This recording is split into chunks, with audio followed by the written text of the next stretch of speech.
nos últimos tempos, é impressionante ver como que as trevas têm tentado avançar contra o corpo de Cristo e desestabilizar as comunhões, né? Como um todo, não só a nossa. Desestabilizar e atrapalhar o avanço da obra do Senhor. Principalmente tirar dos corações da mente dos santos o amor pelo Senhor, a busca pelo Senhor e a falta de prioridades. Isso é impressionante, irmãos. E quando eu falo isso, deveria todos nós, sem exceção, reconsiderar algumas coisas. Porque em todos nós, de alguma maneira, nós temos influência e temos sido bombardeados pelo diabo. Para ficarmos confusos, para ficarmos desanimados, para trocarmos prioridades, para não conseguirmos tocar o Senhor, para termos dificuldade no entendimento do que é tocar o Senhor, para que as famílias sejam desestruturadas, para que os santos sejam impedidos de adorar o Senhor. E uma coisa, irmãos, que nós temos que ter consciência de que na comunhão, quando estamos juntos, existe uma batalha que está acontecendo. E nenhum de nós aqui está livre de estar sendo influenciado, de estar sendo bombardeado ou de estar sendo atrapalhado pelo inimigo. Mesmo aqui, nenhum de nós. Nunca esteve, e essa é uma grande mentira que é contada. De que quando a gente está aqui está tudo bem, e não está. Porque se isso fosse verdade, a palavra não precisaria dizer, como Paulo fala, de que doutrinas de demônios foram introduzidas no meio dos santos. Então, se nós estivéssemos protegidos por conta de simplesmente estar na comunhão por estar na comunhão, isso não deveria acontecer, deveria? Percebe? Então, irmãos, aqueles que desanimam, aqueles que ficam pelo caminho, aqueles que não prezam ou em algum momento têm um desânimo de estar na presença do Senhor e na comunhão dos santos, não é à toa, irmão. Nós devemos orar por esses irmãos, para que o Senhor resgate o coração desses irmãos e arrebate para Ele, para que a consciência deles aumente.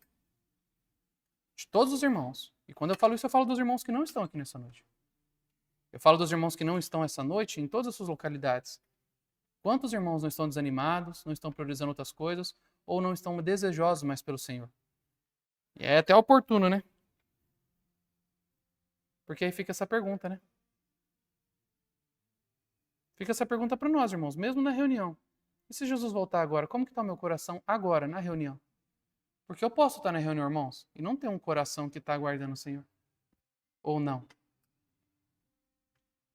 Se eu estiver falando alguma abobrinha, alguém pode me corrigir. Percebe? Irmãos, isso não é inocente.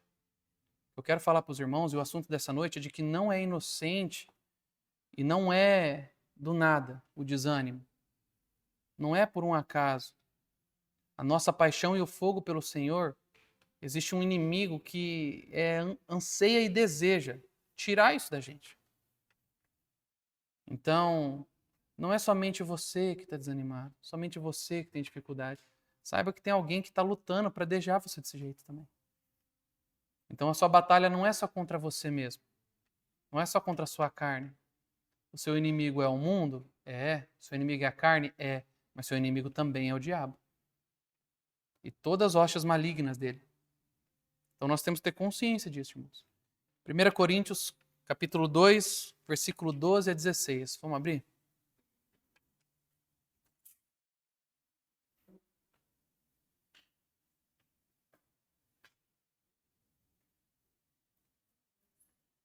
Primeira Coríntios, capítulo 2, no versículo 12 a 16.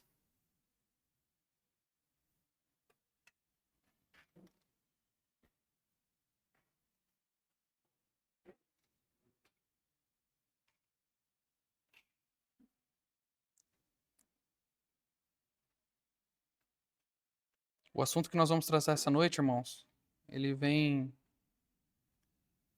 exatamente ao encontro disso que foi falado agora. Ele trata do assunto das obras malignas na mente do homem e ele vai entrar nesse âmbito do que o diabo tenta fazer conosco e o discernimento que nós temos que ter na palavra para lidar com essas situações. Então vamos lá para 1 Coríntios 2, do versículo 12 ao 16. Ora, nós não temos recebido o Espírito do mundo, e sim o Espírito que vem de Deus, para que conheçamos o que por Deus nos foi dado gratuitamente. Disso falamos não em palavras ensinadas pela sabedoria de homens, mas ensinadas pelo próprio Espírito, conferindo então as coisas espirituais com as espirituais. Ora, o homem natural não aceita as coisas do Espírito de Deus, porque estas lhe são loucura, e também não pode entender, porque elas se discernem espiritualmente. Porém, o homem espiritual julga todas as coisas, mas ele mesmo não é julgado por ninguém. Pois quem conheceu a mente do Senhor que o possa instruir? Nós, porém, temos a mente de Cristo. O homem espiritual é exortado a julgar todas as coisas. O dever de examinar as coisas espirituais é fortemente recomendado pelo apóstolo Paulo repetidas vezes nas suas cartas. O homem espiritual julga, ou examina, ou como está no grego, investiga, ele decide por todas as coisas. É isso que nós acabamos de ler, né? O crente espiritual deve usar o seu julgamento, que é uma faculdade renovada, se ele é um homem espiritual. Irmãos, nós temos que entender que quando nós somos ganhos pelo Senhor, a mente de Cristo, ela é nos dada e outorgada como uma oportunidade de desfrute. Por que eu falo oportunidade de desfrute, irmãos? Porque muitos crentes não alcançaram e não conseguem alcançar o tocar no que é o discernimento segundo a mente de Cristo. Isso é uma possibilidade, isso não é uma certeza. Por quê? Porque por mais que ela nos é dada, nós precisamos tocá-la, buscá-la e desfrutar dela. Essa é a mesma ideia da luta do espírito contra a carne e a carne contra o espírito. Nós temos a possibilidade de vitória, sim ou não? Temos. Aleluia, glória a Deus. Mas todos nós conseguimos vencer? Muitos, em muitas áreas, em muitas medidas e proporções, não conseguem, porque lhes falta tocar a realidade espiritual da vitória em Cristo sobre todas as outras coisas. Sim ou não? Então, essa é a mesma ideia em relação à mentalidade do homem espiritual e a mente crítica do homem espiritual, a mente de Cristo, que é o que fala no final do versículo. Nós, porém, temos a mente de Cristo. Por isso que nós podemos julgar todas as coisas. Então, nós precisamos tocar essa realidade para começar a fazer julgamento das coisas espirituais como elas são e conferindo coisas espirituais com espirituais. Certo? Esse exame ao julgamento espiritual ele é mencionado em relação às coisas do Espírito de Deus, fala lá no versículo 14. O que nos mostra como o próprio Deus está honrando agora, então, irmãos, a nossa responsabilidade e a personalidade inteligente do homem que ele criou. Então, o Senhor ele honra as nossas faculdades mentais e a nossa personalidade inteligente.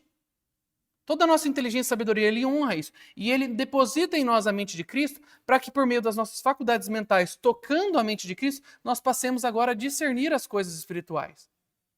Porque, de fato, irmãos, quando nós observamos alguma situação e no Espírito nós recebemos aquilo como real e verdadeiro, a nossa mente que discerniu aquilo, ou não.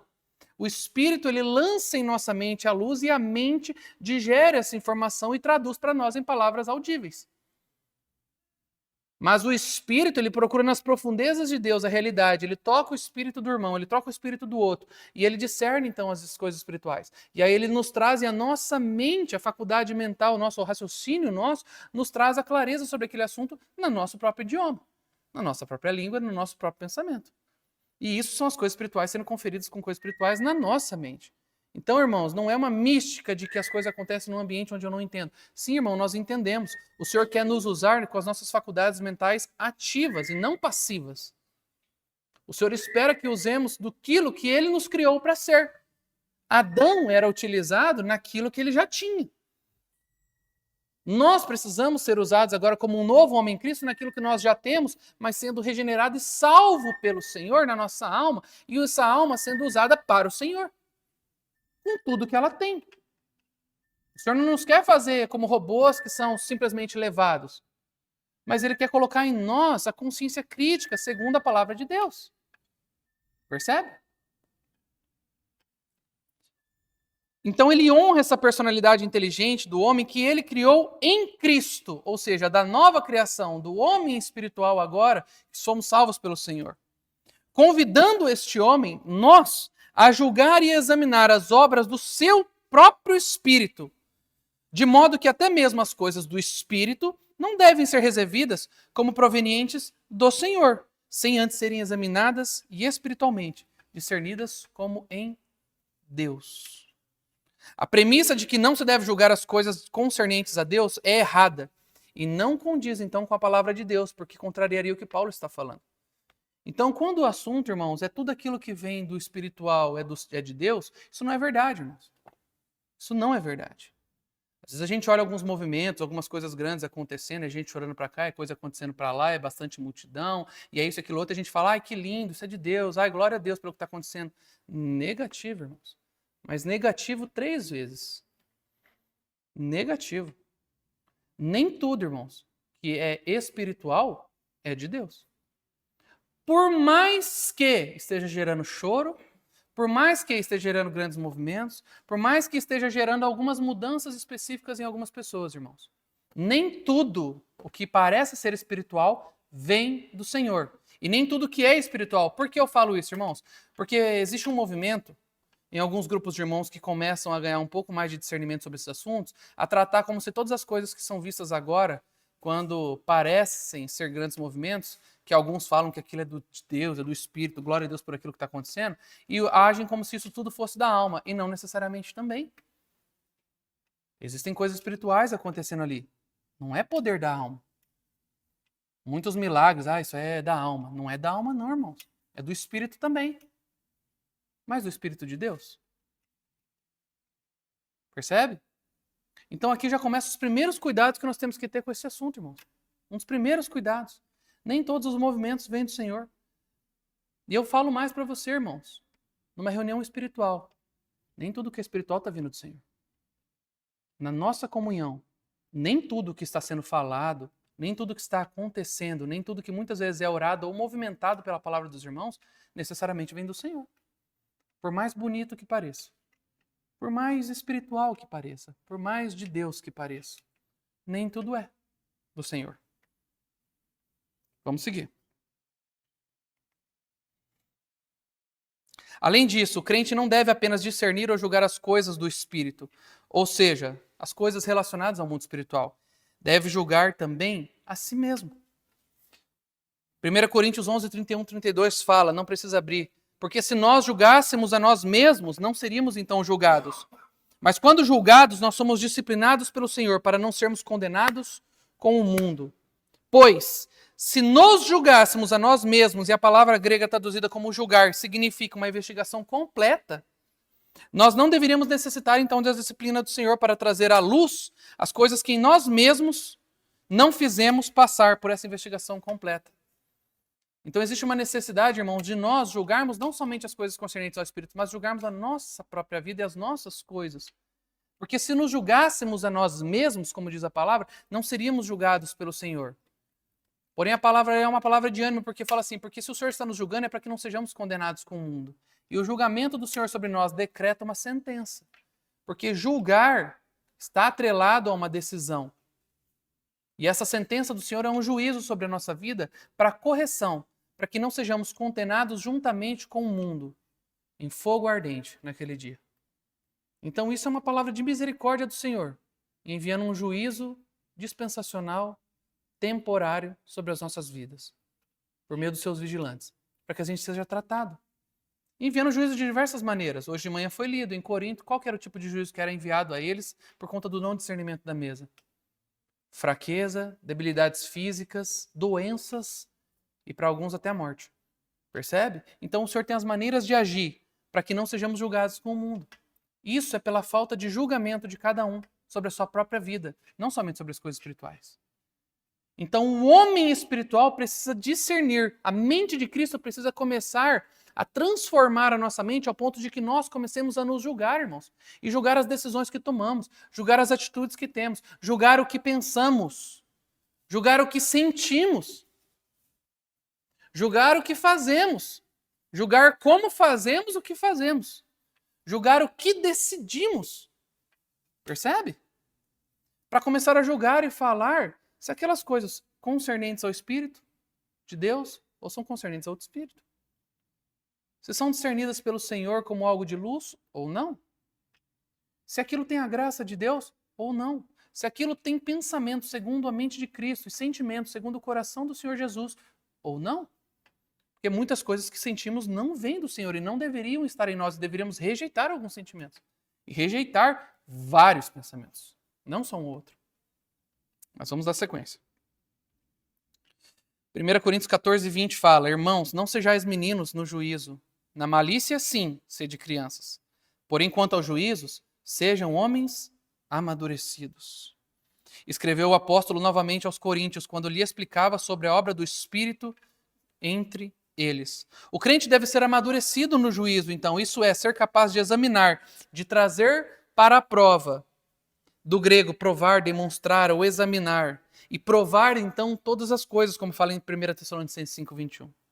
O crente deve ter um conhecimento abundante e todo discernimento para aprovar as coisas excelentes, para que possa ser, então, sincero e inculpável no dia de Cristo, que nós tratamos sobre isso na semana passada, quando nós falamos em Filipenses. Expressões, visões e doutrinas agora que precisam ser examinadas. De acordo com essas direções, então, da palavra de Deus, e em vista do tempo crítico pelo qual a Igreja de Cristo está passando nesse momento, que é os nossos dias, certo? É um tempo crítico. É um tempo com muita confusão. É um tempo com muita coisa acontecendo, irmãos. É um tempo com muito movimento. E eu vou falar para vocês, irmãos, é muito interessante, porque eu botei reparo nessas Olimpíadas. Vocês perceberam o tanto de gente falando do nome do Senhor? Que bonito, né? Que bacana, né? Que movimento das pessoas conhecendo ao Senhor. Por um lado, irmãos, existe louvor nisso. Mas por outro lado, cuidado, viu? Essa estratégia já foi usada com alguns grandes artistas e grandes referências no mundo para virem, falarem do Senhor e em seguida decaírem totalmente. Por conta de uma estratégia maligna de confusão. Porque alguns acreditam ter conhecido a Cristo sem o ter conhecido. Alguns acreditam ter ouvido o Espírito Santo sem realmente o ter ouvido. Alguns acreditam ter salvo sem realmente o terem sido salvos. Sabia disso? Então, por um lado, irmãos, muito bacana. E a gente até percebe uma certa represália da mídia. Mas por outro lado, irmãos, cuidado. Nem tudo que a gente está vendo realmente é do Senhor. Nem todos esses artistas que têm se convertido realmente se converteram. A gente precisa ter muita atenção nisso. Porque está uma febre, irmãos. E isso faz parte da confusão dos fins dos tempos. Isso faz parte da confusão dos fins dos tempos. Porque muitos lobos em peles de cordeiros estão dentro das igrejas, tirando confusão, enganando pessoas, e pessoas tendo seus egos massageados enquanto estão indo diretamente para o inferno. Acreditando que está tudo bem, quando não está. Então a gente tem que ter muito cuidado. Então, por um lado, eu vi, alguns acham assim, nossa, que bacana, quanta gente falando de Jesus. Pode falar, irmãos, me deu um alerta muito roxo, não foi nem vermelho, ver tudo isso. Até que ponto? Entende? Mas vamos lá. Então, de acordo com essas direções que a palavra de Deus está nos dando, e em vista do tempo crítico que a igreja de Cristo está passando nesse momento, e quando eu falo igreja de Cristo, eu não estou falando das igrejas com I minúsculo, eu estou falando a igreja e o corpo de Cristo. Eu estou falando dos irmãos, da igreja do Senhor, que está dentro de um monte de localidade, e que está passando por N dificuldades e enganos malignos. Enquanto tudo isso está acontecendo, toda a expressão, visão ou teoria que temos em relação às coisas em geral, agora precisam ser examinadas cuidadosamente. E precisam todas essas ser trazidas à prova, com um desejo aberto e honesto de conhecer a pura verdade de Deus. Bem como toda declaração que ouvimos da experiência de outras pessoas, que possa trazer luz ao nosso próprio caminho. Cada crítica, justa ou injusta, e aqui eu reforço com os irmãos, cada crítica, justa ou injusta, deve ser recebida com humildade e examinada para se descobrir o seu fundamento. E se é uma crítica aparente ou se é algo real. Então nós precisamos agora, irmãos, no tempo que nós vivemos, examinar todas as coisas. Visões, entendimentos, movimentos, promoções que são feitas. Todas essas coisas, irmãos. precisam ser examinadas à luz da palavra de Deus. Precisam ser examinadas segundo a mente de Cristo e serem discernidas espiritualmente para ver da onde são provenientes. Só que é interessante que com isso, você percebeu o que eu falei agora? Até as críticas, irmãos, e comentários que são feitos precisam ser examinados segundo o Senhor, para ver se tem o real fundamento ou não. Muitas críticas, irmãos, que você pensa na sua mente sobre alguns irmãos, não vêm do Senhor e não são uma verdade sobre a vida do irmão. Você sabia disso? Muitas coisas, irmãos, que você pensa e julga estar certo, não estão certas. E muitas coisas que você olha para o irmão e julga estar errados, não estão erradas. Nós precisamos discernir segundo a mente de Cristo e ter o devido cuidado com aquilo que nós pensamos sobre uns aos outros. Sejam coisas boas, sejam coisas ruins. E eu estou falando sobre uns aos outros, mas isso entra em todos os aspectos. Não é só sobre uns aos outros, mas é sobre todas as decisões que tomamos. Escolhas que fazemos, tudo. Aonde vamos, aonde não vamos, o que vamos fazer, o que não vamos. Se vamos para esse movimento ou para aquele, se vamos para esse encontro ou para aquele. Inclusive encontros de irmãos. Deveríamos discernir segundo o Senhor, se aquilo vem do Senhor ou não, se aquilo realmente é de bom grado de Deus ou não. Deveríamos, irmãos. Segundo o tempo que estamos vivendo, segundo a palavra de alerta do apóstolo, com toda certeza. E eu falo apóstolos porque não foi só Paulo que advertiu sobre isso. Judas e Pedro foi muito enfático sobre os tempos do fim. Judas e Pedro foi mais enfático que o apóstolo Paulo, por sinal. Da mesma forma, fatos a respeito de verdades espirituais de todas as partes da igreja de Deus devem ser analisados, independente do prazer ou da dor que possam nos trazer pessoalmente. Tanto para o nosso próprio esclarecimento, como para nos preparar para o serviço de Deus. Então devemos discernir essas coisas. Tanto para que a gente fique esclarecido sobre as coisas que estamos ouvindo, fatos que estão sendo citados e movimentos que estão acontecendo, quanto para que possamos prestar um serviço adequado ao Senhor, porque os erros também nos fazem não caminhar nas mesmas pegadas errôneas de outros irmãos. E aqui eu estou falando de irmãos agora, porque muitos irmãos estão andando em engano sobre N assuntos. Pois o conhecimento da verdade é a primeira coisa essencial na guerra contra os espíritos mentirosos de Satanás. E a verdade deve ser ardentemente buscada e encarada com um desejo sincero de se conhecê-la e de obedecê-la segundo a luz de Deus. 3 verdades. A verdade sobre nós mesmos, discernida então por uma investigação imparcial sobre a nossa própria vida. Nós precisamos buscar essa verdade no Senhor. A verdade das Escrituras, sem colorido extra, sem distorções, sem mutilações e sem diluições. Percebe a sutileza? Porque a gente pode tratar sobre uma verdade da Escritura, irmão, de maneira muito bonita, e uma multidão levantar e falar, uou! Mas ela está diluída, irmão, e não ser a verdade completa. Ou ela ser uma verdade parcial, ou ser uma verdade mais light. E a gente percebe isso, irmãos. É só ver os frutos e os resultados de quando essas coisas são faladas e o que acontece na vida dessas pessoas. Então nós precisamos discernir as verdades. Em primeiro lugar, sobre nós mesmos, por uma investigação imparcial da nossa própria vida. Em segundo lugar, a verdade das Escrituras, sem nenhum colorido extra, distorções, mutilações ou diluições. E em terceiro lugar, a verdade ao encarar os fatos da experiência. E agora sim nós olhamos para fora. De todos os membros do corpo de Cristo. E não somente de uma parte do corpo. E aqui é um alerta, nós precisamos olhar para todo o corpo e não somente para as experiências de uma parte. E aqui agora é a hora que a gente precisa tirar um pouquinho o quadradinho e a caixinha que a gente coloca a Deus. E abrir um pouquinho mais para expandir também, para reconhecer aonde o Senhor está em outras áreas. Porque muitas vezes a experiência que nós temos aqui, irmãos, como congregação, como comunhão, para alguns parece ser uma delícia e o suficiente. Mas eu vou falar para os irmãos, não é suficiente o jeito que nós nos reunimos. As experiências que nós temos tido são parciais, irmãos, elas não são completas. Nós não temos experimentado o que é realmente uma comunhão completa no Senhor. As experiências e as nossas reuniões não são completas no Senhor. Elas precisam de mais, irmãos. Tem muita coisa faltando no nosso meio. Onde nós vemos isso? Nos outros locais.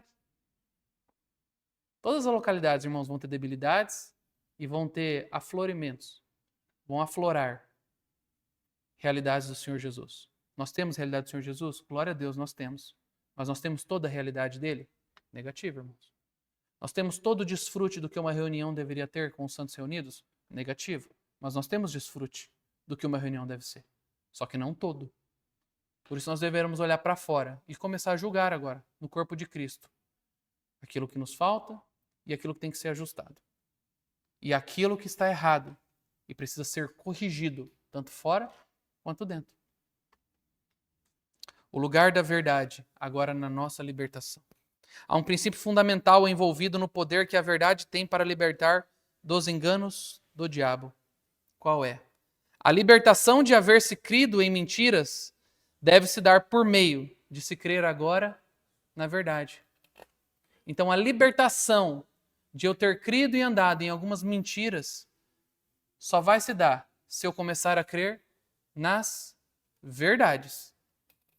Nada consegue remover uma mentira, a não ser a própria verdade. Somente a verdade liberta. E conhecereis a verdade, e a verdade vos libertará.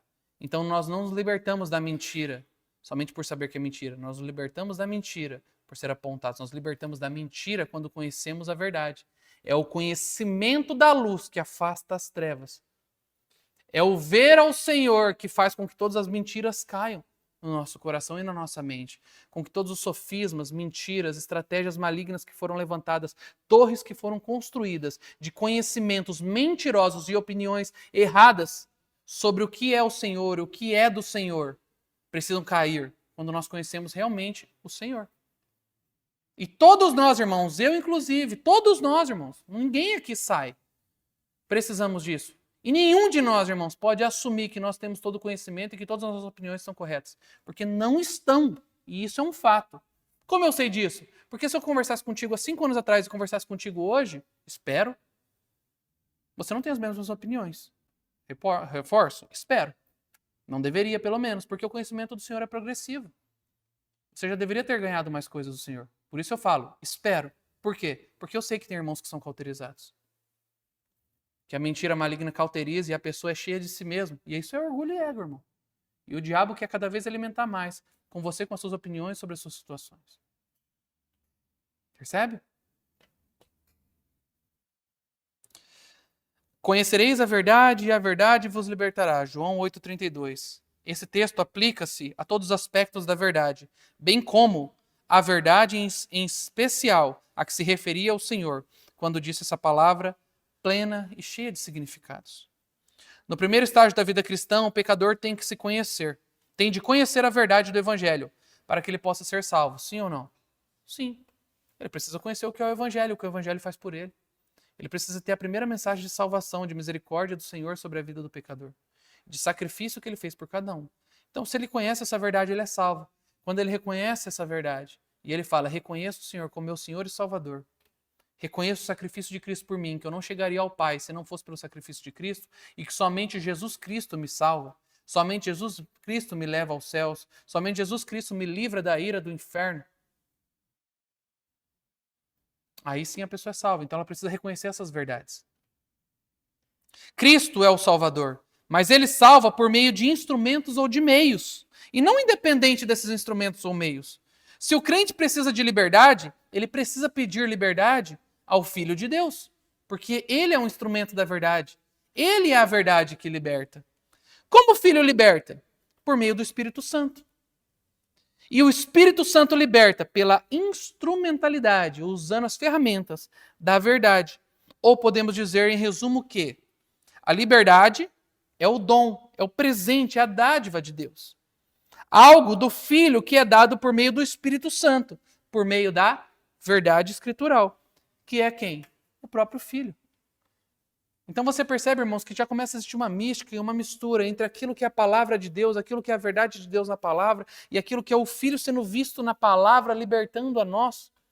Então as coisas ficam todas entrelaçadas, e quem está fazendo essa obra de libertação é o próprio Espírito Santo nos apresentando o Filho, nos apresentando as verdades do Filho por meio da palavra e nos libertando.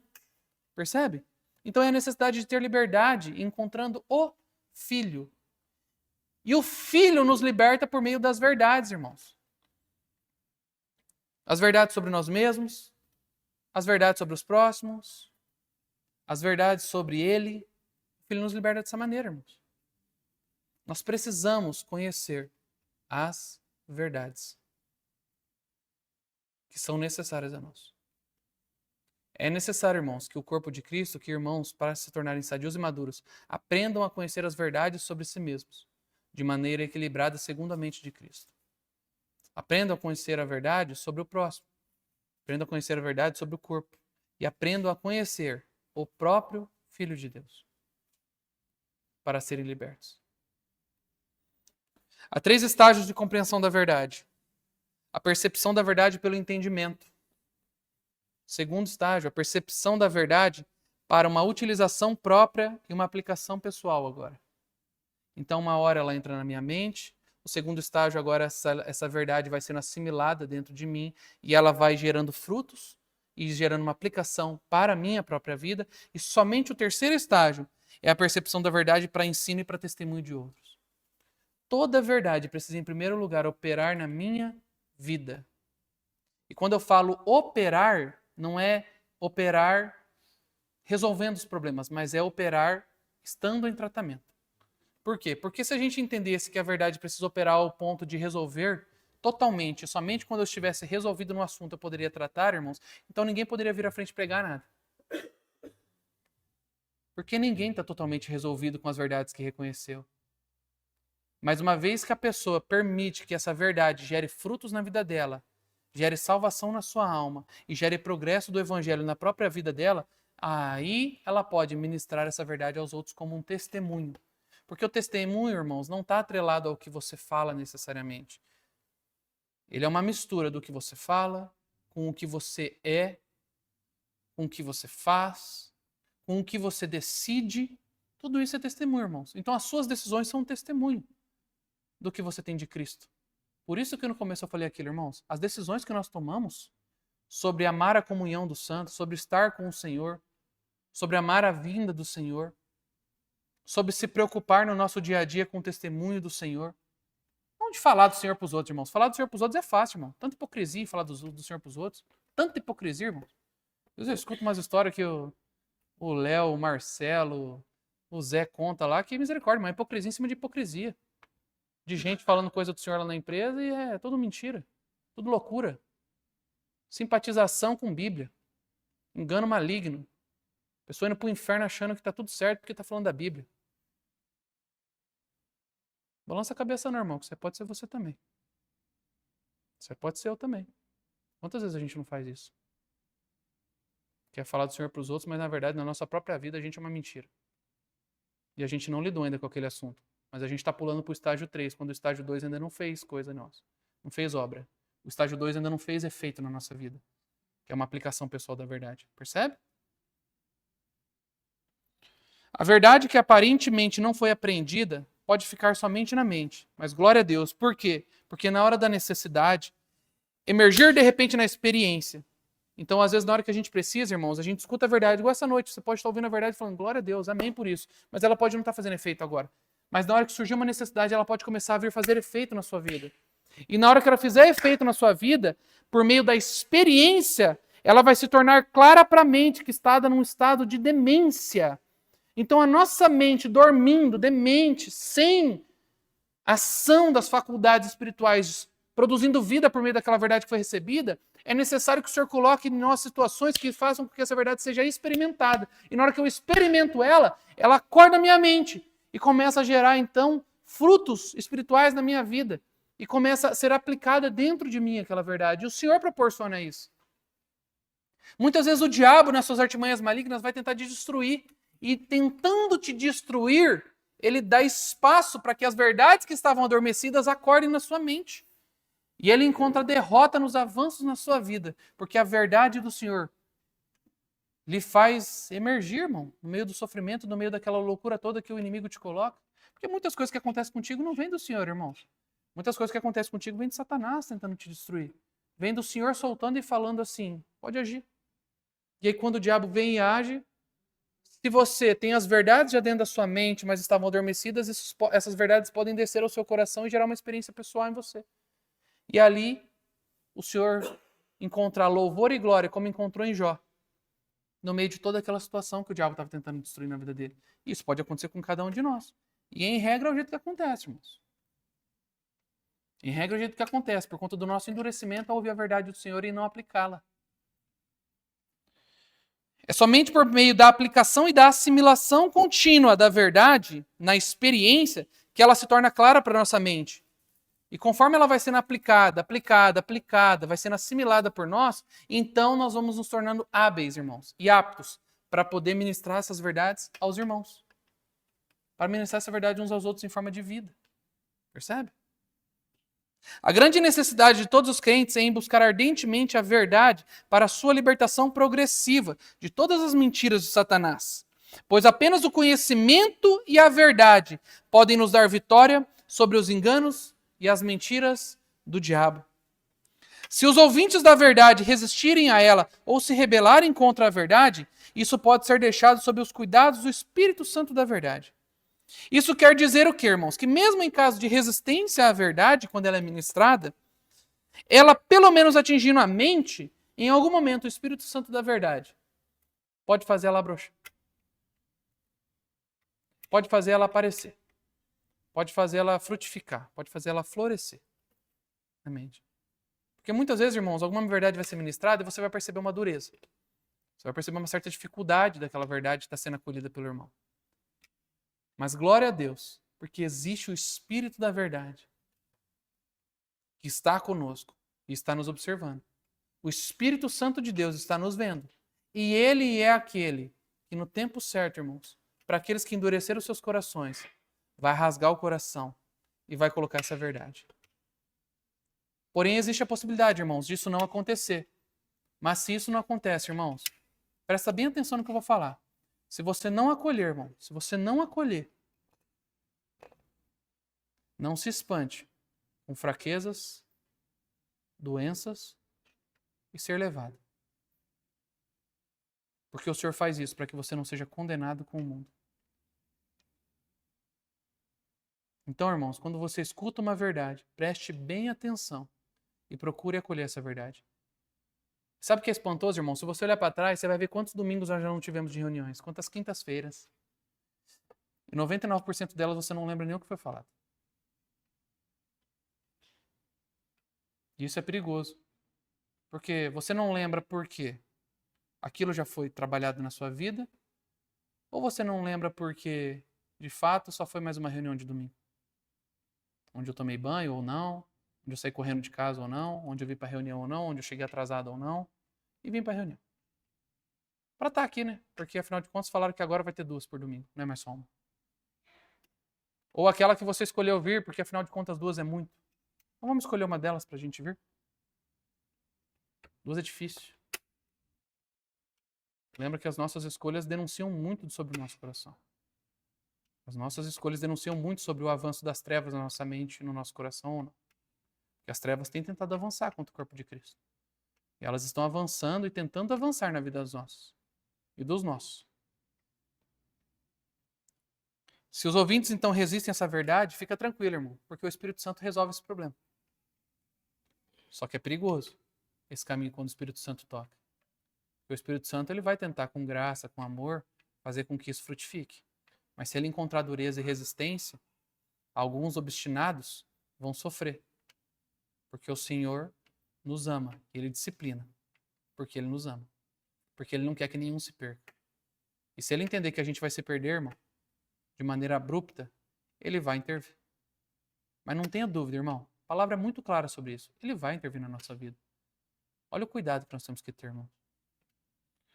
As 3 atitudes da mente em relação ao conhecimento são: primeiro, a mente supõe que sabe de algo. A segunda atitude nossa é ficar neutro, ou dizer, não sei. É a neutralidade. Então a mente supõe saber alguma coisa, ou então ela fica neutra, que essa é a nossa atitude. Ou a terceira atitude é demonstrar certeza do real conhecimento. Ou seja, primeiro eu posso supor que eu sei de alguma coisa. Segundo, eu posso ficar neutro sobre aquele assunto. E o terceiro é eu realmente ter convicção daquele assunto. Convicção espiritual. Porque a primeira e a terceira são 2 convicções, só que uma delas não é espiritual, irmãos. Uma delas é uma mentira. Que a pessoa está achando que é uma verdade e está lá. Firme, forte para frente. Mas não é real. Porque ela está supondo que ela sabe o que é real. Mas não é uma realidade. Olha que perigo, irmão. Percebe como que é uma linha tão perigosa, irmão? De uma suposição da gente achar que a gente já sabe das coisas. Isso é exemplificado na vida do próprio Cristo. Alguns disseram do Senhor Jesus. Ele é um falso profeta. Supondo ter o conhecimento sobre quem era o Senhor Jesus, ou não. Outros disseram, não sabemos quem ele é. Tomando uma posição de neutralidade até então ter certeza de quem que era Jesus. E ficaram andando perto para tentar identificar quem que era o Senhor. Mas eles não tinham certeza se era o Filho de Deus ou não. Mas, vou ficar neutro então. Porque tinham mais humildade e menos ego, talvez, do que os outros que acusaram, né, irmão? Mas Pedro disse, sabemos. E ele tinha o verdadeiro conhecimento. Porque tu és sim o Cristo, o Filho do Deus vivo. Pedro tinha consciência de quem era o Senhor. Ele tinha um real discernimento espiritual de quem era o Senhor. A segurança de uma atitude neutra em relação a todas as manifestações sobrenaturais. Quando os crentes ouvem pela primeira vez a possibilidade de haver imitações de Deus e das coisas divinas, e aqui agora eu quero que os irmãos comecem a prestar bastante atenção nessa parte. Quase sempre se perguntam, como é que nós vamos saber então o que é verdadeiro e o que é imitação? A princípio, é suficiente sabermos, irmãos, que essas imitações são possíveis. Porém, depois, à medida que nós vamos amadurecendo ou buscando a luz de Deus, nós começamos a aprender por nós mesmos, já que nenhum ser humano pode nos explicar exatamente isso. Então, no primeiro momento, irmãos, quando a gente pensa esse assunto, a gente fala assim, mas como que eu vou discernir então? O primeiro passo é saber que existe confusão. Porque saber que existe confusão, irmãos, deixaria todo mundo com a orelha em pé e um pouco mais cuidadoso com os ambientes que frequenta. Deixaria todo mundo um pouco mais cuidadoso com as coisas que acontecem. E passaria a ser preocupado, tipo assim, acho que é melhor eu ter uma atitude neutra em relação a isso. Não vou sair julgando o que é ou o que não é. Deixa eu tomar um pouquinho de cuidado e discernir melhor esse assunto. Mas eles começam a dizer, não sabemos então fazer a distinção, como que eu poderei saber? Nesse caso, deve permanecer neutros em relação a todas as obras sobrenaturais, até que saibam então discerni-las. Então o passo, irmão, que nos dá segurança é a neutralidade quando começa esse assunto. Se eu não sei, irmão, eu não julgo supor saber. Eu ajo com neutralidade, eu tomo cuidado, até ter uma clareza e um discernimento. E de fato, irmãos, para alguns assuntos, nós vamos desenvolver um discernimento claro sobre ser ou não ser. Para muitas coisas eu julgo e eu sei o que é o que não é, irmão. E já foram discernidas no Espírito e testificaram não só no meu coração, como de outros irmãos maduros. Agora, para algumas coisas eu não sei, irmãos. E se eu não sei o que eu tenho que fazer? Neutralidade. Agir com cuidado. Há entre muitos uma errada ansiedade, aqui é o cuidado, de saber, como se o conhecimento por si só agora pudesse então salvá-los. E eles pensam que tem de ser a favor ou contra certas coisas, que não conseguem decidir se são de Deus ou do diabo, e querem saber infalivelmente o que provém de Deus e o que é engano, para que possam declarar a sua posição. E ficam naquela ânsia do tipo assim, não, minha posição é essa, minha posição é aquela, então eu preciso entender porque eu tenho que me posicionar. Como assim agir com neutralidade? Como assim não ter uma opinião? Como assim não ter força? Como assim olhar para alguém e assumir que não sei de algo? Percebe, irmãos, que aqui se mistura uma questão espiritual com uma questão de ego, uma questão de proteção da própria imagem, com uma questão de tentar parecer alguma coisa para alguém, de tentar mostrar algo para alguém. O Senhor Jesus quer nos salvar até disso, irmãos. Por isso que ele fala para que a gente tome cuidado. Por isso que o Espírito Santo, por meio dos apóstolos, trouxeram essas palavras de discernimento. Porque quando nós assumimos uma posição de neutralidade, de reconhecer que não sabemos todas as coisas e que tem coisas que vão além do nosso entendimento, e reconhecer que algumas das opiniões que nós demos estavam erradas e que nós precisamos ter cuidado com o que nós falamos, porque os frutos posteriores mostraram que aquilo não produziu vida, mas produziu morte em muitas pessoas, isso deveria nos fazer levar uma posição de neutralidade, uma posição de quebrantamento, de humilhação, falando, Senhor, não sei de todas as coisas, e passando a ser mais cuidadoso. Porque, de fato, irmãos, nós não sabemos todas as coisas. E nem tem como. Somente por meio da mente de Cristo. Mas nós precisamos dos irmãos, porque o Cristo está no corpo, não está só em um. E nós precisamos, com os irmãos, ir aprendendo e crescendo nisso.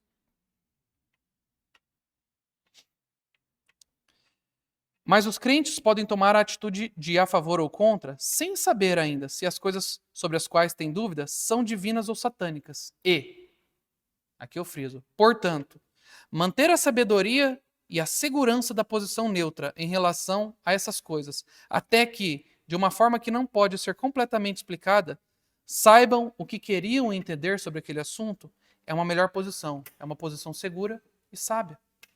Então, assumir a posição de neutralidade nesses assuntos traz segurança, irmãos. É sábio a posição de neutralidade sobre os assuntos que nós temos dúvidas. É sábio não sair julgando de maneira errada. Devemos julgar todas as coisas, mas percebe como que o que nós falamos no começo está vindo um equilíbrio agora? Nós só estamos sobre julgar todas as coisas. Alguns aqui procurariam agora começar a ler a Bíblia, ganhar conhecimento e tarará, e vamos aprender. Só que de repente agora a palavra é: não. Você deve julgar todas as coisas. Mas vai com calma. Nós vamos entender o porquê. Um dos efeitos de querer muito obter conhecimento é uma ansiedade febril e uma impaciência irrequieta. Preocupação e aborrecimento, o que causa uma perda do equilíbrio e o poder sobre si mesmo, bem como um poder espiritual. É importante que ao buscarmos a bênção do conhecimento espiritual, não se destrua outra coisa que foi conquistada também no espírito. Ao buscar o conhecimento das coisas espirituais, o crente não pode perder a paciência, não pode perder a calma, não pode perder a fé. Ele deve se vigiar para que o inimigo não tire vantagem e roube dele poder sobre o controle de si mesmo, da sua própria carne. Ou poder espiritual, que ele deveria também estar ganhando na mesma medida que ele ganha conhecimento sobre as coisas do Senhor. Porque não adianta nada, irmão. Você está ganhando conhecimento, irmão. Você vai crescendo, vai fazendo isso, fazendo aquilo outro. Mas as outras coisas não estão vindo juntas. Então você percebe que existe uma obra maligna até nisso. O diabo também quer te motivar a isso. Se ele vê que você te motivar a buscar mais conhecimento e tentar te jogar relampejos de luz e te dar a oportunidade de ter tempo para ganhar essas coisas, a oportunidade de discutir esses assuntos, vai te fazer não ter equilíbrio na vida com o Senhor, pode ter certeza que você vai ter um motivador. E o diabo não vai te atrapalhar no teu tempo de estudo. Percebe, irmãos, como que o assunto está ficando bem delicado? Como que as coisas são bem mais complicadas. E as artimanhas do maligno são bem mais complicadas do que a gente imagina. Ele é muito sábio, irmãos. O maligno sabe como agir no nosso meio. Ele sabe como tirar um irmão do Senhor. Por mais espiritual que pareça o irmão, ele sabe como manter aquele irmão numa prisão espiritual. E sabe o que é mais interessante? Que ele é especialista em enganar. E um dos nomes dele é o enganador. O que isso significa, irmãos? Isso significa que você e eu pode estar experimentando uma caminhada com o Senhor, achando que está tudo bem, quando na verdade você está sendo enganado pelo diabo e não está percebendo. Porque o engano nada mais é do que você achar que é verdade algo que não é verdade. E quantos de nós, irmãos, não estamos andando com o Senhor, achando que estamos andando com o Senhor, em retidão com o Senhor, e alinhado com o que o Senhor espera, quando na verdade é um engano do diabo, e você só está andando do jeito que o diabo esperava que você estivesse andando mesmo. Olha como que o negócio fica diferente. Percebeu? Então, uma das estratégias do inimigo é isso, irmãos, é fazer a gente perder o equilíbrio na busca pelo conhecimento, para poder então agora começar a discernir, julgar as coisas e tudo. E quando ele faz isso, ele tira e nos deixa ansiosos, nos deixa agitados, nos deixa impacientes. Nós perdemos então o poder espiritual, ou deixamos de buscar o poder espiritual, até porque o conhecimento vai nos encantando. Percebe? E o que o Senhor quer fazer? Trazer equilíbrio para que nós cresçamos junto no discernimento espiritual, mas crescendo junto em poder espiritual, crescendo junto em um testemunho do Senhor, crescendo junto em revestimento do Espírito Santo, irmão. E aqui é um dos alertas para nós, irmãos. Que adianta nós estarmos crescendo em conhecimento e poder falar que palavra maravilhosa, quando eu não vejo um revestimento de espírito de poder nas nossas vidas, irmão? Que Jesus é esse incompleto? Que se manifesta do jeito A, mas não se manifesta no B. Ele é o alfa e o ômega, irmão. Ele se manifesta em todo a sua medida. Não só no seu conhecimento que você está ganhando, glória a Deus por isso. Mas o desequilíbrio é o que o diabo quer fazer. O diabo quer te deixar desequilibrado. O que adianta, irmão? Moralmente correto, você está andando. Se tem outras coisas que estão faltando, também fica chamada. O que adianta, irmão, você está falando de Jesus e não ter vergonha de falar de Jesus, quando tem outras coisas que estão faltando? Quando você olha para o Evangelho, para a vida de Jesus e para a vida dos apóstolos e o que eles viveram e experimentaram, ou o que grandes homens de Deus experimentam. A chamada do Senhor para nós, ao olhar para esse desequilíbrio na nossa vida e caminhada com o Senhor, é para nos equilibrar, é para nos completar em todas as coisas. É isso que o Senhor quer fazer. Ele quer nos tornar homens completos, teleios. É isso que Ele quer fazer conosco. Ele deve, então, se vigiar para que o inimigo não tire vantagem e roube dele poder sobre o controle de si mesmo ou do poder espiritual. Enquanto o crente busca agora obter essa luz da verdade sobre como ter vitória contra o inimigo, ou mais conhecimento para discernir as coisas espirituais. Isso que é interessante, porque enquanto aquele irmão está buscando com muita força como vencer o inimigo, ele está sendo vencido pelo inimigo. Isso deveria gerar um temor no nosso coração sem tamanho, irmão. Deveria levar a gente a reconsiderar tanta coisa na nossa vida. Que enquanto a gente pode estar buscando a Deus, a gente pode estar exatamente indo contra o que o Senhor esperava que a gente estivesse fazendo. Quando a gente pode estar buscando conhecimento, a gente pode estar fazendo errado. Enquanto a gente pode estar buscando outras coisas, a gente pode estar fazendo errado. Porque o Senhor queria trazer equilíbrio, a gente está desequilibrando tudo. Tudo. Julgando estar crescendo espiritualmente com o Senhor. Olha que perigo, irmãos. Percebe a necessidade do corpo de Cristo agora para começar a balancear as coisas? Dos irmãos, de ter humildade para ouvir os irmãos e acolher os irmãos que andaram um pouco mais. Falava sobre isso hoje, a necessidade da gente poder sentar no ombro os irmãos que avançaram mais e com humildade, irmãos, reconhecer que não adianta eu por mim mesmo tentar conseguir as coisas. Eu preciso de irmãos para me ajudar.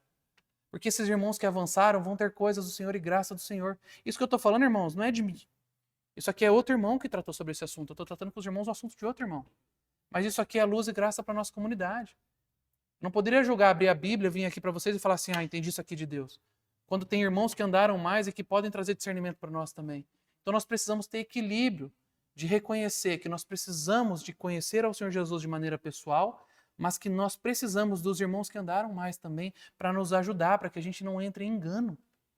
E para que com o que eles ganharam, eu possa edificar em cima do que eles ganharam. Porque se eu tentar edificar sozinho, irmão, é muito sofrimento. Agora, se eu edifico em cima do que outros já ganharam, fica tudo mais fácil, irmãos. Fica tudo mais leve, irmãos. No sentido de crescer no Senhor. Só que a batalha fica muito mais difícil, porque se você está mais alto, é mais fácil do inimigo acertar a flecha em você. Percebe? Então, um conceito agora errôneo em relação à proteção do sangue. E aqui a gente já está indo para o final. Eu até tinha falado para a Nath, falei assim, Nath, dá uma seguradinha nas músicas aqui que hoje eu vou demorar um pouquinho mais. Mas é que eu quero tratar sobre tudo isso. E agora eu quero tratar em relação ao sangue de Cristo. Um conceito errôneo é sobre a proteção do sangue. De quando ele é citado para dizer que temos uma garantia absoluta, de absoluta proteção a uma assembleia contra as obras dos poderes das trevas, por conta do sangue de Cristo estar sobre os crentes. Então, muitas vezes a gente escuta falar assim, o sangue de Jesus tem poder. Ah, Senhor Jesus, o teu sangue venha sobre as nossas mentes agora, venha sobre nós e nos proteja. E existe um conceito errado, irmãos, porque muitas vezes nós oramos isso e acreditamos que no momento que isso foi falado, agora está todo mundo protegido. Agora está tudo certo com todo mundo, agora pode ficar em paz, que agora o que acontecer na reunião, é coisa de Deus. Mas esse conceito está errado, irmãos. Vamos olhar na palavra por que esse conceito está errado. 1 João, capítulo 1, do versículo 7 ao 9. Se os irmãos quiserem abrir, pode abrir, mas eu vou ler. 1 João, capítulo 1, versículo 7 ao 9. Se, porém, andarmos na luz como Ele está na luz, manteremos então comunhão uns com os outros. E o sangue de Jesus, o seu Filho, nos purifica de todo pecado. Se dissermos que não temos pecado nenhum, a nós mesmos nos enganamos, e a verdade então não está em nós. Porém, se confessarmos os nossos pecados, Ele é fiel e justo para nos perdoar os pecados e nos purificar de toda a injustiça. A proporção da verdade do Novo Testamento a respeito do uso do sangue pelo Espírito Santo pode ser brevemente descrita assim. Em primeiro lugar, o sangue de Jesus nos purifica do pecado. Essa é uma verdade? Amém. É uma verdade, mas tem condições. Primeira condição, se andarmos na luz. Segunda condição, se confessarmos nossos pecados. O sangue de Jesus Cristo nos purifica dos pecados e nos protege se andarmos na luz como ele está na luz, se mantivermos comunhão uns com os outros, que eu nem coloquei aqui, mas é uma outra verdade. Porque muitas vezes alguém fala assim, o sangue de Jesus está aqui, mas o irmão não quer nem saber da comunhão com os santos. Está desprotegido, irmão. O Senhor é muito claro por meio do Espírito Santo, quando ele fala por meio da boca do apóstolo João. Se andarmos na luz, como ele está na luz, tendo comunhão com os outros, mantendo comunhão com os outros, o sangue de Jesus nos purifica de todos os pecados. Se confessarmos os nossos pecados uns aos outros, ele é fiel e justo para nos perdoar. Então é necessário andarmos na luz, termos comunhão com os santos e confessarmos os nossos pecados, para que o sangue então tenha efeito sobre as nossas vidas. Então esse é o primeiro ponto e a primeira máxima sobre o que é realmente o poder do sangue de Jesus. Segundo ponto, o sangue de Jesus nos dá acesso ao Santo dos Santos por causa do poder purificador em relação ao próprio pecado. Nós lemos isso lá em Hebreus 10, 19 a 22. Eu vou ler para os irmãos. Tendo, pois, irmãos, intrepidez para entrar no Santo dos Santos, pelo sangue de Jesus, pelo novo e vivo caminho que ele nos consagrou, pelo véu que foi rasgado, isso é, pela sua carne, e tendo grande sacerdote sobre a casa de Deus, aproximemo-nos agora com um sincero coração, em plena certeza de fé, tendo o coração purificado da má consciência e lavado o corpo com água pura. Então, o sangue de Jesus nos dá acesso, sim, ao Santo dos Santos, por conta do poder purificador que ele tem em relação ao pecado, Hebreus fala. Então, esse poder do sangue de Jesus nos permite ter esse acesso agora. Isso é uma outra máxima e uma verdade sobre o sangue. Então, vamos trazer equilíbrio sobre esse assunto. Primeiro, ele nos purifica? Sim, com condições. Se andarmos na luz, se mantivermos comunhão com os outros e se confessarmos nossos pecados. Andar na luz está diretamente relacionado a confessar os pecados. E andar na luz e confessar os pecados nos faz ter uma comunhão genuína com os irmãos. Porque se não confessarmos nossos pecados, não andamos na luz. Se não andamos na luz, andamos em mentira e em trevas. Se andarmos em trevas, não conseguimos ter comunhão verdadeira com os irmãos. Percebe? Então uma coisa está atrelada à outra. E aí, uma vez que eu tenho meus pecados purificados e perdoados pelo Senhor por estar fazendo essas coisas, agora o sangue me dá acesso ao Santo dos Santos, por conta da purificação, do poder purificador que ele tem. E o terceiro ponto, o sangue de Jesus é o fundamento da vitória sobre Satanás. Devido à purificação que ele traz de todo o pecado confessado, e porque no Calvário, Satanás foi vencido. Então Satanás encontra poder no sangue, porque a vitória dele foi lá naquele Calvário. Naquele Calvário, madeiro de amor que nós cantamos hoje, foi derramado o sangue do Senhor. Ali Satanás foi derrotado enquanto aquele sangue escorria. Porque aquele sangue ali separaria aqueles que foram purificados dos que não foram purificados. Separaria aqueles que seriam selados por conta da obra daquele sangue por aqueles que não seriam. Faria com que o acusador não conseguisse acusar aqueles que agora têm a mente protegida pelo sangue do Senhor e que andam em retidão de luz. Ali é vitória sobre o diabo. Onde a gente vê isso? Apocalipse 12, versículo 11. Eles, pois, o venceram por causa do sangue do Cordeiro e por causa da palavra do testemunho que eles estavam dando. E mesmo em face da morte, não amaram a sua própria vida. Mas nós não lemos em nenhum momento que qualquer pessoa pode ser posta sob o sangue e a sua função e o seu poder, independente da sua própria vontade ou da sua condição individual diante de Deus. Então, irmãos, proclamar que o sangue de Jesus vai nos proteger, irmãos, não nos coloca sobre a proteção do sangue. E isso é uma coisa que nós precisamos entender. Alguém orar isso, irmão, amém, isso é maravilhoso. Mas isso não significa que automaticamente todos agora estão protegidos pelo sangue do Senhor. Isso é uma verdade que está sendo proclamada. Mas ela não necessariamente ela está sendo experimentada de maneira individual pelo santo. Por exemplo, se a proteção do sangue é reivindicada sobre uma assembleia de pessoas, e essa é a ênfase que eu estou dando para os irmãos, e um dos presentes está dando terreno a Satanás, a reivindicação do sangue não tem valor algum para impedir a obra de Satanás, por conta do fato de que naquela pessoa ele tem espaço, domínio ou influência. Entende? Ficou claro para os irmãos? Então, reivindicar o sangue do Senhor quando uma pessoa não está andando e aceitando o poder do sangue sobre a vida dela e andando de acordo com o efeito que o sangue precisaria causar, não protege, irmãos. E aqui a gente começa a entender os perigos na comunhão com os santos. Aqui a gente começa a entender o cuidado e a maneira que o diabo vai tentar entrar sutilmente na comunhão. Na nossa comunhão. Essa palavra aqui é para que os irmãos cresçam em sabedoria, irmãos, porque nós precisamos de todos aqui, observando o que acontece na casa de Deus e tomando cuidado. E discernindo as coisas. Essa palavra é para todos nós, irmãos. Glória a Deus que vocês estão aqui ouvindo isso. Porque isso aqui é uma palavra de avanço espiritual, irmãos. Que muitos irmãos não têm entendimento nem conhecimento sobre o que nós estamos tratando aqui hoje. Isso aqui é para cada um de nós amadurecer em sabedoria e em humildade diante do Senhor. Em reuniões com pessoas em diferentes estágios de conhecimento e experiências espirituais, o efeito real de reivindicar o poder do sangue só se dá na atmosfera que os espíritos malignos agora estão. E o Espírito Santo testifica e age imediatamente lá naquela esfera com o seu efeito purificador, como é exemplificado em Apocalipse 12:11, onde a guerra da qual se fala está se dando aonde? Nos céus. Então é lá que essa batalha acontece quando nós exigimos e pedimos ao Senhor o poder do sangue de Jesus Cristo, né? Da obra do sangue de Jesus Cristo. Contra um inimigo espiritual agindo agora como acusador. Então essa batalha se dá lá. E ali, para aqueles que têm caminhado com o Senhor, eles encontram proteção pelo Espírito Santo de que aquelas flechas e dardos não possam interromper e atrapalhar a comunhão daqueles que têm andado debaixo da proteção do sangue de Cristo. Então, essa palavra, ela se dá num ambiente espiritual, numa esfera nos céus, quando ela é orada. Percebe?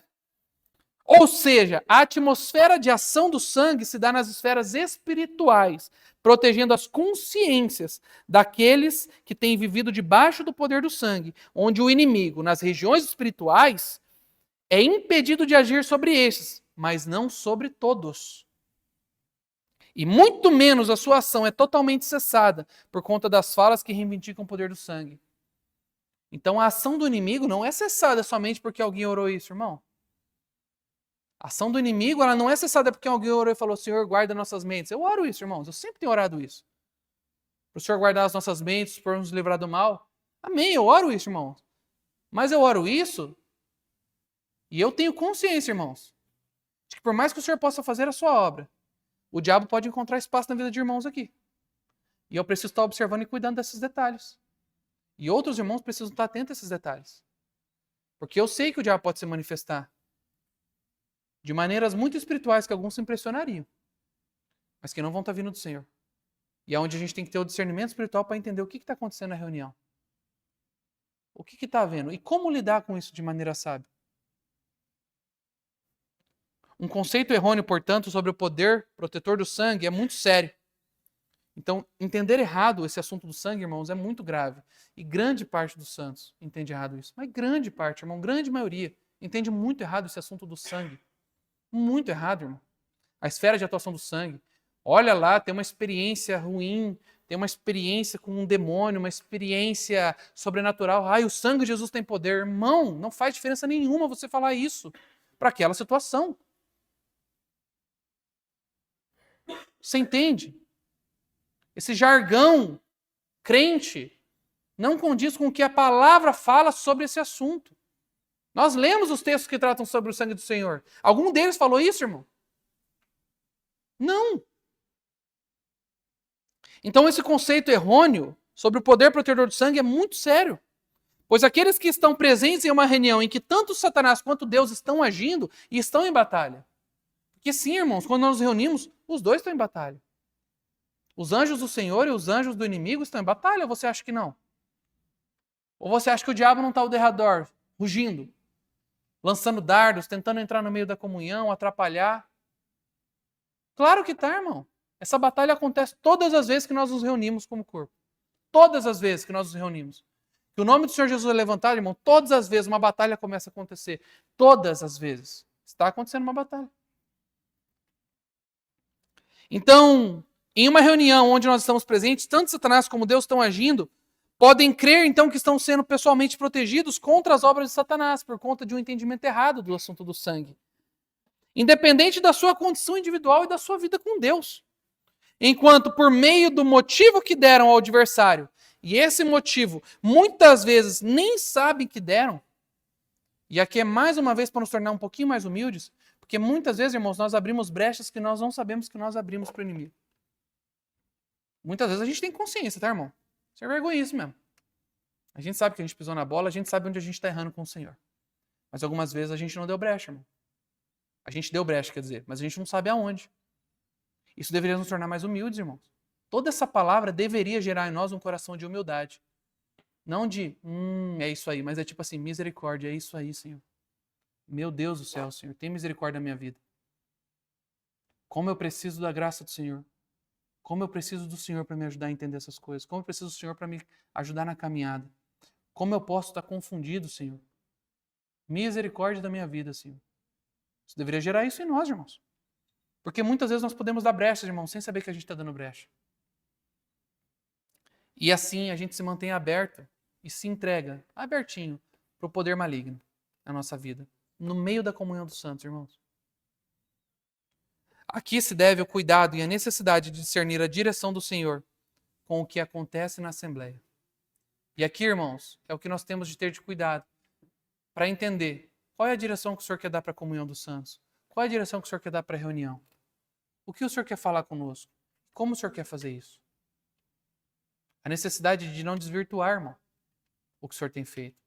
A necessidade de nós observarmos o que o Senhor está dando de ênfase e caminhar nas pisadas que o Cordeiro está dando na reunião.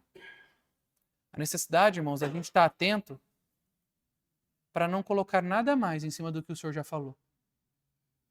Mas também para não tirar nada mais. O cuidado que a gente tem que ter de tentar contribuir e atrapalhar o que o Senhor queria dar de tônica. Ou a necessidade que a gente tem de contribuir e entregar do Senhor e, se calar. Mas olha só, irmãos, como que é interessante. Como saber quando eu falo ou quando eu não falo? Percebe, irmãos, a humildade que nós temos que ter de reconhecer que nós temos que ser cuidadosos com tudo que acontece? Isso que eu estou falando não é para que os irmãos se calem totalmente. Apesar de que muitas vezes, deveríamos nos calar e não ficar falando. Mas é para que os irmãos também discernam aqueles que têm que falar, porque para alguns o Senhor quer fazer falar mais, irmãos. Para outros o Senhor quer fazer silenciar mais. Para alguns o Senhor quer fazer começar a produzir opinião espiritual. Para outros o Senhor quer fazer, sabe o quê? Baixa. Está opinando demais. Opina menos, fala menos, que você está falando só borracha. Não é bem por aí que eu estou indo. Não é bem isso que eu quero fazer, não é dessa maneira que eu penso. A minha mente não pensa desse jeito que você está pensando. O que você está fazendo não é bem o jeito que eu gostaria que as coisas estivessem sendo feitas. E o que você está escolhendo não é bem o que eu esperava que você escolhesse. E o fruto disso não é bem o fruto que eu esperava que tivesse. Por que o Senhor está fazendo isso, irmãos? Porque Ele quer fazer nós ficarmos equilibrados. Como Cristo é equilibrado. Por isso a necessidade do discernimento dos presbíteros e dos anciãos na reunião. E por isso a necessidade de ser mais de um irmão observando também. Pois não sabemos de quem pode vir o desequilíbrio e a influência maligna. E essa influência pode vir em forma de ensino ou de doutrina algumas vezes. Em forma de uma direção ou de um entendimento para a reunião que surgiu. Vamos por esse caminho, vamos por aquele. Vamos fazer isso, vamos fazer aquilo. Entendi tal coisa, que eu quero falar tal coisa e tal. Muitas vezes vai fugir, irmão, do espírito da reunião da onde o Senhor queria levar. Que pode não estar vindo então do Senhor e tirando o espírito guiando a reunião. A submissão aos episcopos, aos presbíteros, aos anciãos e uns aos outros, por meio do atributo e característica da humildade como a de Cristo sendo gerada em nós, protegem a nossa comunhão. E a necessidade da clareza da palavra regendo e medindo a nossa comunhão e todos os movimentos que vão se dando na comunhão por meio da clareza da palavra e de dentro de uma cristocentricidade, dentro de uma biblicidade, uma reunião regida pela palavra de Deus, regida por Cristo, regida com equilíbrio no Senhor e não desequilibrada, cheia de ponta solta, cheia de movimento solto. Vai gerando esses movimentos que vão se dando dentro da reunião, para que isso impeça, então, o movimento e os avanços sutis que o inimigo pode tentar no meio deles. Isso é para nós, irmãos. Então essa é a necessidade que nós temos, irmãos, de observar a comunhão, de levar em consideração o papel dos presbíteros e dos diáconos, de levar em consideração o papel dos anciãos, irmãos, de ouvir aos irmãos que foram experimentados, de ouvir aos irmãos que avançaram, de ter humildade para ouvir a todos os santos, de ter a humildade, irmãos, de submeter uns aos outros, de suportar uns aos outros na comunhão, e de ser cuidadoso, irmãos. E muitos dos mais simples, irmãos, estão tocando o Senhor. E a gente, com toda a nossa eloquência e longas palavras e o nosso jeitão, está batendo no teto. Porque a gente chega diante do Senhor cheio de roupinha, terno e gravata, para falar com, oh Deus. O Senhor não está preocupado com isso, irmão. O Senhor quer o nosso coração, porque Ele nos vê nu e cru como nós somos. Então, humildade, irmão. Nós precisamos ter humildade, porque o assunto dessa noite foi sério. O assunto das invasões e investidas do maligno sobre a nossa vida são sérios, são graves, são perigosos e deveriam requerer de nós toda atenção e humildade, irmãos, para lidar com isso. Para valorizarmos os santos, para valorizarmos a opinião dos irmãos, para cuidarmos com o que pensamos, com o que decidimos. Eu bato nessa tecla. Decisões que nós fazemos, irmãos, decisões que nós tomamos, baseada em N fatores, podem estar nos tirando do Senhor e a gente achando que a gente está aprofundando com Deus e achando que é tudo bênção, glória a Deus e tudo aleluiado. E não está, não, irmão. Mas não está mesmo. Deveríamos considerar. Deveríamos ser mais cuidadosos com as decisões que nós tomamos. Considerar os irmãos. Chegar nos irmãos e falar assim, irmão, estou pensando em tal situação, estou pensando em tal assunto, o que o irmão acha sobre isso? Na multidão de conselhos, a sabedoria, a palavra fala. Percebe como que as nossas decisões são quase que tomadas do tipo assim, eu ouvi Deus, eu vou fazer? Ah, irmão. Se a gente perguntasse para alguns irmãos, a gente veria que não é Deus que está dando direção para a gente não, viu? Muita coisa na nossa vida não é o Senhor que está dando direção não, irmão. Muitos irmãos poderiam nos alertar e a gente não perde nem tempo procurando esses irmãos. Só vai tomando direção. Então que a gente cuide, irmãos. O diabo, ele é astuto. Ele é enganador. Isso deveria levantar 3 alerta roxo para a gente, porque ele nos engana. Enganar significa que eu acho que está certo, mas na verdade não está. Que para mim é luz, só que na verdade são trevas. E essa é a preocupação, irmãos, que eu tenho com nós. Que muitas coisas para a gente acha que é luz, mas não é luz, irmão. Não é luz. E a gente está achando que é luz. Muita coisa a gente está achando que é Deus, mas não é. Está achando que tem Deus, mas não tem. Está achando que é do Espírito, mas não é. É do Espírito, mas não do Espírito Santo. Muita direção é de Deus, irmão. Mas não é. Muito conhecimento é de Deus. Oh, delícia, estou crescendo. Glória a Deus. Mas não é. Muito movimento do Espírito é do Senhor. Mas não é. Estou vendo um monte de coisa acontecendo. Aleluia. É gente orando para cá e caindo para lá e por aí vai. Mas também não é. Humildade, irmão. Humildade para saber que podemos estar sendo enganados. E para estar enganado, irmão, você só precisa estar de pé. Você só precisa estar aqui, ó, respirando vivo e querendo minimamente escolher vir para a reunião. Só precisa disso para começar a ser enganado, irmão. Só precisa abrir tua Bíblia para ser enganado. Porque o diabo não tem como enganar alguém que ele não tem com que enganar. Ele precisa de material. E sabe qual é o material que ele usa para enganar? A própria Bíblia. Então fica tranquilo, irmão. Você não está protegido quando você abre sua Bíblia, não, viu? Abrir a Bíblia é a ferramenta que ele precisa para te enganar. Ele precisa dela mesmo para te enganar. Então cuidado, irmão. Cuidado, ele precisa dela, tá? Ele precisa daquele ambiente espiritual. Ele precisa disso. Ele precisa de você orando para ele jogar um discernimento do Senhor na sua mente. No meio da oração. Vem aquela flecha. Ah, entendi de Deus tal coisa. Cuidado, irmão. Será? A gente tem que colocar mais será na nossa mente. Tem que ter alguns serás na nossa mente. Se a gente se resguardasse com mais serás e com mais neutralidade sobre alguns assuntos, a gente seria muito mais protegido. Se a gente tivesse humildade de procurar irmãos, a gente seria ainda mais resguardado dos enganos e do avanço das trevas na nossa vida. Porque às vezes a gente acha que está tudo bem, mas é o ambiente que o diabo quer que a gente fique mesmo. Ele quer que a gente fique daquele jeitinho que a gente está ali. E a gente acha que a gente está tudo bem, mas não está não, irmão. Às vezes o senhor estava esperando mais avanço e você não está avançando. Às vezes ele esperava mais equilíbrio e você não está tendo equilíbrio. O diabo está te mantendo naquela situação de prisão que você acha que está tudo bem. Está tudo em glória. Mas não está. Amém, irmãos? Cautela então diante do Senhor.